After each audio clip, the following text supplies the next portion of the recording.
Jadi tahun lalu ketika umur gua sudah mencapai 40 tahun, gue bikin satu video yang judulnya 40 pelajaran di umur 40 tahun. Dan itu cukup rame videonya, banyak yang motong-motongin juga dan dapetin apa ya, mungkin ada pelajaran yang mereka suka, mereka share di mana-mana dan menurut gue sih cukup seru juga buat gue pribadi ketika bikin 40 pelajaran 40 tahun. Gue baru aja berulang tahun ke-41 dan DM gue penuh. Bang, ada nggak 41 pelajaran di umur 41? Kayaknya 1 tahun tidak cukup panjang untuk dapetin 41 pelajaran deh ya. Gue tadi mau bikin sih, cuma kayak nggak mungkin ya dapet 41 pelajaran dalam 1 tahun. Karena 40 pelajaran dalam 40 tahun itu aja 40 tahun gue hidup untuk gue bisa merangkum itu semua. Maka gue pikir-pikir lagi gimana kalau gue bikinnya 5 aja. 5 pelajaran yang gue dapetin dari tahun yang berjalan dari 40 ke 41. Jadi gue bikin makanya judulnya gue kasih 4 tambah 1. 4 tambah 1 pelajaran di umur 41. Artinya ada 5 yang gue pelajari di setahun ke belakang. Ini lumayan istimewa juga karena di umur 40 tahun di saat itu paradigma gue sama hidup tuh lumayan berubah. Karena tadinya dari umur 20 ke 30 tuh masih kayak aduh gue tua ya sekarangnya dari 20 ke 30 udah dirty 30 ini apa segala macam. Kayak Anissa kemarin tuh pas ulang tahun yang ke 30 juga kayak aduh aku udah mulai jompo nih 30 tahun nih. Biasa lah orang-orang dari 20 ke 30 kan gitu ngomongnya kan. Tapi dari 30 ke 40 itu kayak shit is getting real gitu. Kayak wah ini udah beneran nih gitu. Udah beneran dewasa, udah beneran hidup, udah beneran waktu dihitung mundur seperti gue banyak ngomong di podcast-podcast ketika gue jadi bintang tamu ya. Umur 40 tuh dimana gue ngerasa semua udah hitung mundur nih. Karena angka harapan hidup Indonesia berapa laki-laki? 75, 74. Gue udah 40 which is udah setengah jalan. Jadi gue ngerasa waktu udah ticking down. Nah di saat itulah gue mulai meromantisasi hal-hal yang gue terima, hal-hal yang gue lakuin selama setahun kebelakang kemarin gitu. Bener-bener sangat-sangat mindful terhadap apa yang gue lakuin, apa yang gue jalanin gitu. Nah makanya gue bisa dapat 5 pelajaran ini, 4 tambah 1 pelajaran ini. Nomor 1 pelajarannya adalah perlakukan waktu seperti uang. Nah itu artinya apa? Artinya karena waktu sudah ticking down, sudah counting down, sudah makin terhitung sisa waktu hidup di dunia ini. Maka gue mencoba memperlakukan waktu yang gue pakai itu ada budgetnya juga. Jadi kalau misalnya gue punya budget di keluarga gue, misalnya mau liburan, terakhir kita liburan ke Singapura, itu gue udah punya budget duluan. Gue bilang ke Anissa buat hotel sekian, buat pesawat sekian, bla bla bla segala macam, budgetnya segini, nguranginnya alokasinya segini. Kalau ternyata over budget di hotel, maka kita ngurangin di budget buat makan gitu misalnya. Nah di setahun kemarin tuh gue ngerasa karena waktu itu juga semakin terbatas, maka gue mulai ngebudget waktu gue untuk hal-hal yang gue lakuin. Ketimbang 1 jam gue pakai buat main-main di luar rumah untuk hal yang gak jelas gitu. Misalnya cuman jalan-jalan, nongkrong atau ngalor ngidul tanpa ada yang produktif sekalipun buat gue dan tidak refreshing isi kepala gue. Maka 1 jam itu mungkin gue lebih baik pakai buat baca buku atau hal yang lain lebih produktif. Jadi gue mulai budgeting waktu gue. Setelah gue pikir-pikir, dengan ngebudget waktu gue itu, gue ngerasa jadi lebih lebih menyenangkan ketika gue spending waktunya. Contohnya dari sisi energinya, gue tuh ngerasa kayak misalnya kalau waktu yang gue pakai untuk hal yang gue suka, itu gue ngelakuinnya tuh sangat berenergi dan gue bisa ngelakuin untuk hal yang lama. Misalnya kayak gue ngajar di Universitas Indonesia, ngajar di UI. Setiap kali gue ngajar itu gue ngerasa mata gue nyala, gue ngerasa badan gue gerak dengan sangat dinamik gitu. Karena gue ngerasa apa yang gue lakuin tuh memang sangat menyenangkan. Jadi gue lebih baik spending 1 jam, 2 jam ngajar di Universitas Indonesia dibanding ngerjain 1 jam, 2 jam untuk hal yang lain. Karena buat gue ngajar itu salah satu hal yang gue passionate gitu. Gue sadar ini juga bahwa ketika gue ngelakuin sesuatu, energi gue itu jadi timbul dan waktu itu menjadi pantas untuk gue spending melakukan hal tersebut, itu ketika gue ngelihat video di YouTube-nya Panji. Yang gue kaget dia bisa switch ke extrovert pas kameranya aja sih. Jadi kayak di situ gitu. Iya memang betul, gue setuju. Itu kalau misalnya udah off, langsung wajahnya langsung ngulang terus itu jalan kayak udah thank you Loy. Terus langsung cabut gitu. Iya, kayak Dan gitu. bukan cuma sama lu, sama kami juga kayak gitu. Oh gitu juga Iya, ya? sama gitu. Terus mereka ngobrol betapa anehnya gue, karena kalau gue lagi podcast itu gue nyala, tapi ketika lagi nggak podcast itu gue langsung, muka gue langsung kayak lemes-lemes aja gitu, kayak default muka gue pada umumnya. Itu pun juga yang Panji pernah bilang ke gue ketika gue sempat bikin kelas menulis di mana dia jadi salah satu pesertanya. Selesai kelas menulis dia nyamperin gue, terus dia bilang, lu kalau ngerjain sesuatu itu mata lu beda yang kalau lo suka gitu, dia bilang gitu, which is di ngajar itu. Gara-gara itu pun gue juga jadi lebih ngebudget waktu gue untuk hal-hal yang gue lebih seneng dan gue lebih suka. Di tahun ini pun ketika gue rapat akhir tahun bersama anak-anak dari tim YouTube gue, dari tim produksi juga, kita akan fokusnya di 2 hal aja di tahun ini, yaitu fokus di podcast dan fokus di stand up comedy. Jadi 2 hal gede itu kita akan spending semua energi kita ke 2 hal tersebut. Gue fokus ngelakuin stand up comedy, which is sekarang Cerita Aneh gue lagi tour jalan ke kota-kota di Indonesia, dan fokus di podcast. Timun Jelita mungkin akan keluar beberapa lagu baru, tapi mungkin tidak akan serutin atau sebiasa tahun lalu ya. Kalau tahun lalu kan manggungnya banyak banget. Mungkin sekarang secara porsi gue akan mengalokasikan banyak untuk si podcast sama si stand up comedy itu. Karena lagi-lagi ngebudget soal waktu. Oke, pelajaran kedua di setahun kebelakang adalah tidak semua hal harus menghasilkan. Gue menyadari bahwa gak semua hobi harus jadi bisnis. Karena kalau kalian tahu, gue kan punya channel YouTube Radit Main Game. Di Radit Main Game itu awal-awal gue bikin adalah gue pengen sharing ketika gue main, sekaligus semacam menjustifikasi diri gue kalau gue main game tuh masih bisa produktif. Kalau gue main game gue masih bisa ngonten gitu. Masih bisa ada hasilnya dari gue main game ini gitu. Tapi lama-kelamaan banyak juga yang nanya ke gue, kok Radit Main Game channel gue itu gak pernah diupload lagi. Karena gue ngerasa kalau gue main dan gue rekam, itu gue seolah jadi tidak bermain sepenuhnya. Gimana ya maksudnya? Jadi kayak ada elemen lain di mana gue tidak into gitu, tidak tenggelam di permainan yang gue lagi lakuin. Makanya gue udah jarang upload di sana. Itu pun juga kenapa gue juga jarang banget ngupload gameplay yang lagi gue mainin. Paling Monster Hunter main sama teman-teman YouTuber lama, sama Game and the Gang. Paling itu cuma sekali 2 kali, tapi sisanya gue ngerasa bahwa hobi gue, which is main game itu kayaknya lebih menyenangkan kalau emang gue udah gak mikirin lagi soal hasilnya. Gue emang bermain untuk bermain aja gitu. Jadi menyadari bahwa ketika semuanya gue coba untuk jadi menghasilkan, gue ngerasa kok hobi jadinya malah jadi kayak kerja gitu.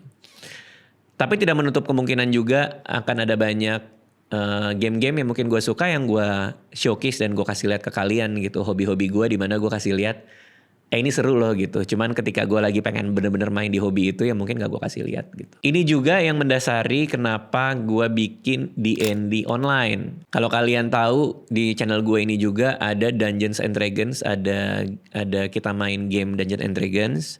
Sudah ada 2 season, videonya bisa kalian tonton di channel YouTube gue. Main sama teman-teman dari komunitas D&D Jakarta di Dungeon Masterin oleh Mas Indra Aziz. Seru banget. Tapi ketika gue main, gue tuh sadar bahwa kamera lagi ngerekam. Kan mainnya di ruangan ini, kamera lagi ngerekam. Gue menyadari betul kamera lagi ngerekam kita. Sehingga yang kami lakukan adalah ada sisi entertainmentnya gitu loh. Gue sadar gitu, oh harus masuk jokes di mana, harus gimana cara bikin ini serunya. Semua teori-teori soal storytelling yang baik coba gue praktekin ketika gue bermain menjadi Grok, karakter gue di D&D gitu. Misalnya karakter tujuan halangannya apa motivasi Grok ngelakuin ini gitu. Seru banget mainnya dan yang nonton juga banyak. Tapi ada satu part di diri gue di mana gue ngerasa setelah main D&D yang season 2 itu, kayaknya gue pengen nyoba deh di mana gue main Dungeons and Dragons. Gue nggak perlu mikirin ini direkam untuk berapa episode. Makanya gue ngajak Momo dan teman-teman yang lain. Momo sebagai Dungeon Masternya. Gimana kalau kita bikin project yuk main Dungeons and Dragons secara online main-main aja, nggak peduli ada berapa banyak episode. Kalau sama Mas Indra Aziz kan kita udah patokin tuh maksimal berapa episode. Sama Momo dan teman-teman lain, kita nggak peduli berapa episode, kita main-main aja. Dan sekarang dan semuanya untuk saat ini semuanya udah gue upload di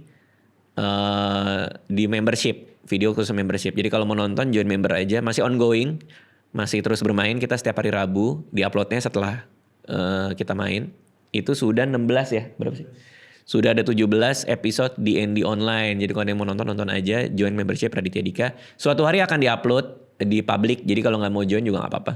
Tapi artinya gue menemukan kesenangan yang baru dengan melakukan hobi gue bermain di ND tanpa mikirin bahwa ini akan dirapihin atau dijadikan tontonan yang ramping dan jernih untuk dinikmati gitu. Jadi plus minus sih, gue tetap menyenangi dan suatu hari nanti kita juga ada plan buat bikin D&D offline lagi bersama Mas Indra Aziz. Kita bawa Grok and the team lagi, and the gang lagi. Mungkin dalam beberapa waktu dekat ini kita akan coba main D&D offline lagi yang akan dipublikasikan untuk publik juga gitu. Tapi gue menemukan kesenangan yang beda gitu. Untuk D&D offline, kesenangannya mungkin gue bisa bermain dengan sisi entertainment gue. D&D yang online gue bisa bermain dengan sisi gue sebagai gamer, bener-bener gamer gitu. Jadi untuk kalian mungkin yang paling praktikal adalah cobalah untuk melakukan sebuah hal yang tidak melulu soal keuntungan yang dipikirin gitu. Itu juga yang terjadi di tahun ini juga ketika gue lagi sering diundang ke banyak podcast atau banyak acara. Gue ngomongin soal konsep money dial. Itu konsep di bukunya Ramit Sethi yang judulnya I Will Teach You How to Get Rich.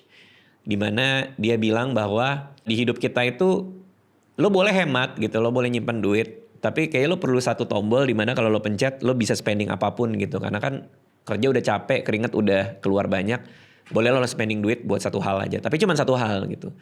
Nah kalau gue kan liburan bersama keluarga gue boleh berhemat banyak. Tapi ketika liburan sama keluarga, ya gue bisa spending banyak di liburan bersama keluarga gue. Itu money dial gue. Nah lagi-lagi kita gak mikirin untung ruginya jadinya. Kita gak mikirin wah udah liburan bersama keluarga apa segala macem, keuntungannya dari mana, apa yang bisa dapat dari situ. Enggak. Tapi memang harus ada satu hal yang kita lakuin yang kita tidak perlu mikirin apa timbal baliknya dan apa keuntungannya gitu. Selain memori bersama keluarga ya, mungkin keuntungan yang intangible yang tidak dapat dipegang adalah itu gitu. Bahwa kalau gue spending banyak buat liburan bersama keluarga, yang gue dapat adalah memori bersama mereka. Oke, pelajaran yang gue dapat juga selama setahun kebelakang kemarin adalah sehat itu bagian dari merawat pekerjaan. Jadi ketika gue muda, yang gue pikirin adalah semakin banyak gue kerja, semakin banyak penghasilan yang gue dapetin gitu. Mindset gue dulu adalah gue nge-push terus. Nanti kalau misalnya waktu istirahat ya istirahat. Push lagi, waktu istirahat. Nah di tahun 2025 kemarin, di umur 40 kemarin, gue sadar badan gue bisa berhenti kapan aja. Karena mungkin udah umur, penyakit sudah mulai bermunculan. Sehingga kemarin, gue ngerasa kemarin gue memang sibuk. Tapi kayaknya gak lebih sibuk dari 2024-2023 gitu. Kalender gue penuh aja gitu. Tapi gue gak ngerasa gak lebih penuh dari 2023-2024. Permasalahannya adalah dengan pekerjaan penuh yang sama, dengan kalender yang terisi yang sama, di tahun kemarin gue saking capeknya gue kena tipes. Nah gue dirawat selama hampir seminggu di rumah sakit dan kehilangan banyak pekerjaan. Jadinya gue baru ngeh juga bahwa sehat itu ya bagian dari kita merawat pekerjaan kita gitu. Bukannya kita sehat kita push pekerjaan jadi datang terus. Enggak. Tapi kalau kita nge-push pekerjaannya malah hilang. Jadi itu yang lumayan bikin sedih di tahun lalu. Ada beberapa pekerjaan yang jadinya harus gue lepas. Karena gue sakit masuk rumah sakit.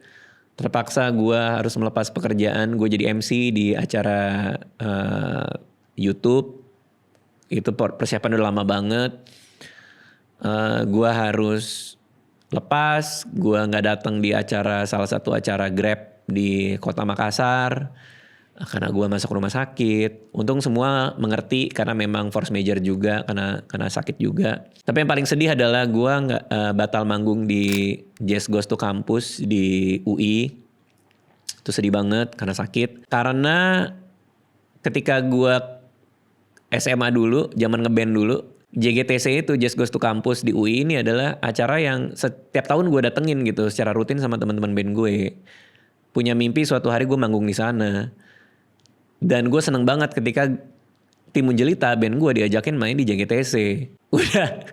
Udah latihan. Ini gue apa adanya aja ya. Kita udah nyiapin aransemen jazz dengan full saxophone, dengan beberapa saxophone untuk main di JGTC. Nah, namanya Jazz Goes to Campus kan, tim Munjelita harus ada jazz-jazznya dikit dong. Udah nyiapin, udah ngaransemen, dan ternyata kena tipes, semuanya bubar, buyar.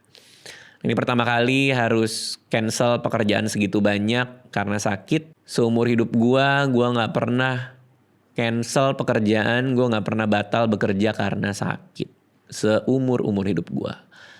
Gua pernah manggung ketika di backstage lagi demam tinggi. Dan pas manggung itu demam gue hilang. Gue pernah lagi diare hebat terus gue manggung. Nggak mencret di panggung sih untungnya. Tapi di belakang panggung sakit-sakit perut lah. Ketika manggung semuanya hilang gitu. Karena panggung itu lumayan magis ya kalau buat penampil. Gue pernah gak enak badan itu pasti biasanya gue hajar terus. Gue manggung aja. Gue datang aja. Tapi tipes kemarin itu gue bisa ngerasain bahwa gue keluar dari tempat tidur aja gak bisa. Gue mau paksain jalan aja keringet dingin ngocor kemana-mana. Sejam sekali diare. Dan memang gak mungkin. Dari dokter juga udah bilang kita sih gak nyaranin gitu. Jadi kok nanya dokter juga kan. Gue nanya dokter juga. Ini bisa gak saya terbang? Bisa gak saya ini? Mas Radit baru masuk rumah sakit. Baru 1 hari. Kayaknya kita tidak menyarankan dia bilang. Ya itu ya sedih juga ya. Gue gak mau itu terjadi lagi. Mudah-mudahan di tahun ini enggak. Jadi gue lebih sadar diri lah untuk ngerawat diri dan ngerawat kesehatan gue. Karena tipes tuh mungkin datang dari bakteri, dari makanan atau dari lingkungan. Tapi kalau kita sakit, bakteri itu lebih tinggi kesempatannya untuk muncul. Dan meskipun gue ada vaksin tipes juga sebelum-sebelumnya, tetap aja nggak. Kalau kena ya kena aja gitu.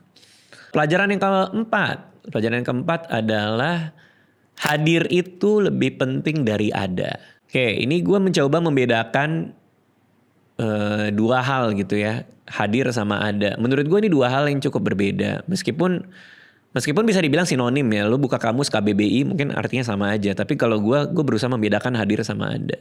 Ada itu lu ada di ruangan gitu. Lu ada gitu di ruangan. Badan lu di sana gitu. Tapi hadir itu artinya lu dengan kesadaran penuh lu merasakan keberadaan lu di sebuah tempat. Perbedaan ini adalah ketika lagi mau tidur sama anak-anak gue kan kalau weekend Alia, Aca, anak-anak gue, Anissa sama gue kan kita satu kamar tuh. Kalau weekdays mereka kamarnya sendiri-sendiri. Si Alia, Aca maksudnya. Nah, ketika gue lagi bersama mereka, itu kita sempet tuh sekali 2 kali dapat protes dari anak tuh. Kayak misalnya, mama kok main HP terus. Papa kok masih lihat-lihat tulisan-tulisan sebelum tidur sama kakak sama Aca. Jadi di saat itu gue sadar bahwa, gue mungkin merasa bersama anak itu udah cukup, ada sama anak itu cukup. Tapi ternyata enggak, gue butuh hadir bersama anak gue. Gue butuh keberadaan gue itu mereka mengerti dan gue menyelami penuh keberadaan gue bersama mereka. Jadi ya udah, gara-gara itu pun gue juga berusaha hadir gitu. Gak cuma ada di dalam ruangan bersama anak, tapi engage sama mereka, baca dongeng bareng. Gak cuma ada di ruangan main mereka ketika main Lego, ya gue berusaha untuk nanyain ada yang bisa dibantu gak main Legonya. Jadi kehadiran gue itu menurut gue lebih penting dari adanya gue. Nah ini pun juga bisa kita ekstrapolasi ke banyak hal ya. Kayak gue gak cuman mau ada sama Anissa ketika kita lagi berdua nonton film gitu. Atau pergi ke mall. Tapi gue mau hadir bersama Anissa. Jadi mungkin handphone kita kantongin dulu. Ngobrolnya lebih engaging. kalau gua ngomong, gua berharap dia merespon omongan gua, nggak cuman dia gantian mau cerita. Dan begitu pun sebaliknya, ketika Anissa cerita, gue juga pengennya gua nggak cuma dengerin untuk buruan ganti cerita, tapi merespon ceritanya dia. Jadi di tahun kemarin itu gue berusaha menjadi lebih hadir, terutama untuk orang-orang di sekeliling gue ya, di keluarga gue sendiri. Gimana caranya nggak cuma ada, tapi juga hadir. Nah, pelajaran yang terakhir dari setahun ke belakang kemarin adalah hasil dari konsistensi itu datangnya tiba-tiba. Sering lah gue ngeliat di luar sana ada teman yang berhasil gitu kan. Teman berhasil terus apa yang dilakukan tuh berdampak gitu. Terus gue suka ngeliat komen-komennya gitu. Ya dia beruntung lah, ya dia bisa punya akses ke sini lah. Iyalah soalnya dia kan temennya inilah gitu. Padahal orang tuh jarang ngelihat bahwa di balik keberhasilan dia di sebuah industri ya. Ini kita bicara mau film, mau stand up, mau mana-mana gitu. Ada konsistensi yang dibangun panjang gitu. Nah orang tuh kadang ngelihat bahwa keberhasilan itu datangnya tiba-tiba. Tanpa melihat konsistensi di belakangnya. Jadi argumen gue adalah kesuksesan atau buah dari konsistensi itu datangnya tuh tiba-tiba. Jadi jangan pernah berharap ketika kita ngelakuin sesuatu itu langsung rame atau langsung laku. Konsisten aja dulu, pelan-pelan nanti seperti tiba-tiba datang aja yang namanya sukses itu. Itu yang kami rasakan juga di channel Raditya Dika ini. Ketika kita pindah kantor dan gue bangun ruangan ini, ruangan minimalis buat podcast ini, gue bilang ke anak-anak, kayaknya kita harus coba fokus di podcast deh. Dan kita coba fokusin di podcast, ngundang orang-orang yang memang gue penasaran, tema-tema yang gue cukup penasaran, secara konsisten. Awal-awalnya juga view-nya nggak banyak, karena zaman itu ya siapa yang mau nonton misalnya gue ngomongin kesehatan atau ngomongin apa sama tamu-tamu gue gitu. Tapi karena kita konsisten, kita terus menggali apa yang kita rasa kita penasarankan gitu, baik dari tim kreatif maupun dari gue sendiri. Kayaknya ini lagi seru deh bang, kayaknya ini menarik sih bang, bla bla bla segala macem. Kita juga naikin frekuensi upload kita menjadi rata-rata 19 video per bulan. Lama-lama gara-gara frekuensi naik, video-video yang lama pun juga keangkat karena masuk rekomendasi terus. Pelan-pelan setelah 2 tahun akhirnya kita meraup hasilnya. Di 2025 kemarin channel Raditya Dika untuk podcastnya kita dapat top podcast untuk Spotify. Kalau dibuat YouTube, top podcast di YouTube dengan view, salah satu view yang terbanyak di YouTube. Lalu untuk Spotify kita juga dapat top podcast nomor 1 di Spotify dan top podcast buat komedi di Spotify. Which is adalah sebuah pencapaian yang terasa tiba-tiba. Karena itu kalau gak salah dapatnya di 1 bulan. 1 bulan kita dapat 2 penghargaan sekaligus. Tapi buahnya itu adalah hal yang kita lakuin dari tahun-tahun sebelumnya. Jadi kalau take away-nya buat yang nonton mungkin adalah emang semua butuh waktu lama dan panjang sih. We are playing for the long game gitu. Kita selalu bermain untuk waktu yang sangat panjang, untuk waktu yang sangat lama. Kita nggak pernah bermain untuk waktu yang pendek. Jadi apapun itu kerjain pelan-pelan. Nanti tiba-tiba datang gitu. Dan ketika tiba-tiba datang ada aja pasti yang bilang kayak, ya jelaslah dia ini, ya jelaslah dia itu. Tanpa tahu bahwa di belakangnya ada waktu panjang untuk meraih itu semua. Nah satu konsep yang gue pakai juga adalah, jadi dulu tuh pas kecil ada temen gue, dia suka koleksi kartu baseball. Terus ada nama statistik namanya batting average gitu. Seberapa bagus pukulannya dia dirata-ratain gitu. Nah itu konsep yang gue pakai juga ketika gue coba ngerangkai tim YouTube ini. Kita pakai batting average-nya yang penting tinggi gitu. Yang penting kita konsisten, nanti batting average juga akan naik sendiri. Jadi artinya semakin banyak video yang kita keluarin, semakin banyak yang kita pelajarin, maka semakin bagus video-video selanjutnya. Jadi yang kita lakuin adalah produksi terus, bikin terus. Ketika gue cerita soal cara gue mengelola YouTube di grup pertemanan penulis gue, salah satu teman penulis nanya, kalau kuantitasnya dikeluarin terus-menerus, ditingkatin terus-menerus, berarti kualitasnya nanti turun apa enggak? Nah, argumen gue tetap sama. Ketika gue ngajar di seminar manapun, terus orang bilang berapa banyak video harus kita upload, argumen gue sama, jawaban gue sama, yaitu bikin video sebanyak-banyaknya tanpa mengurangi kualitasnya. Artinya kalau lo rasa kualitasnya udah berkurang, ya mungkin itu cap lo udah di segitu. Tapi artinya kalau lo mau nambahin kuantitasnya, ya mungkin lo harus nambah tim atau harus nambah hal-hal lain untuk memastikan kualitasnya tetap sama. Jadi apa yang kami lakukan di sini di YouTube Raditya Dika adalah kita berusaha memaksimalkan di kualitas yang menurut kami baik dengan kuantitas yang paling banyak yang kami mampu untuk produksi. Dan juga lagi-lagi juga terkendala sama waktu gua kan, karena kan podcast Raditya Dika kan ya Raditya Dikanya harus ada. Tapi kalau waktunya kepake banyak kan kita pasti ada capnya juga. Jadi expect untuk punya banyak konten-konten podcast lain di YouTube gua, karena lagi-lagi tadi di tahun ini kita fokus di 2 hal. Stand up comedy show, which is cerita anehku yang udah keliling, yang udah mau jalan keliling-keliling Indonesia. Yang kedua adalah podcast Raditya Dika yang kita mau coba dalemin, mau coba kita fokusin lagi di tahun ini. Oke, itu adalah 5 pelajaran, 4+1 pelajaran setahun ke belakang, 5 pelajaran di umur 41 tahun. Kalau buat kalian, tinggalin di komen 5 pelajaran kalian apa. Karena kemarin gue minta orang ninggalin di komen, kayaknya susah juga ya kalau ngumpulin 40 ya. Kalau 5 pasti ada lah, bisa lah. Tinggalin di komen kalau buat kalian 5 pelajaran yang kalian dapetin selama setahun ke belakang, itu apa. Thank you semuanya.